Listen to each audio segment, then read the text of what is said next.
Hello అండి. Welcome back to నమస్తే తెలుగు. వీడియోలో మీరు చూస్తున్నవి ఎమ్మెల్యే, ఎమ్మెల్సీ టవర్స్. అసలు ఈ టవర్స్ ఏంటంటే ఏపీ స్టేట్కి ఎమ్మెల్యేస్ అండ్ ఎమ్మెల్సీస్ ఎవరైతే ఎన్నికవుతారో వాళ్ళు అసెంబ్లీకి, సచివాలయంకి దగ్గరలో ఉండాలి అన్న ఉద్దేశంతో ప్రభుత్వం నిర్మిస్తున్నవే ఈ హై రైజ్ అపార్ట్మెంట్ టవర్స్. ఇవి మొత్తం 12 టవర్స్, 288 క్వార్టర్స్. అయితే 2019 టైంలో వీటి నిర్మాణం కొన్ని కారణాల వల్ల నిలిచిపోయింది.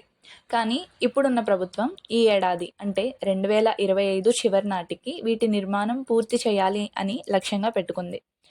దానిలో భాగంగానే ఇప్పుడు మనం చూస్తున్న ఈ టవర్స్ నిర్మాణం దాదాపు పూర్తయింది.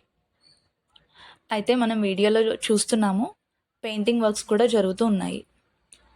అయితే రాబోయే ఆగస్టు, సెప్టెంబర్లో జరిగే బడ్జెట్ సెషన్కి ముందుగానే లెజిస్లేటర్స్ అందరూ ఈ నివాస స్థలాలకి షిఫ్ట్ అవుతారని సమాచారం కూడా ఉంది. ఈ వీడియో కనుక మీకు నచ్చినట్లయితే లైక్, షేర్, సబ్స్క్రైబ్ చేయండి.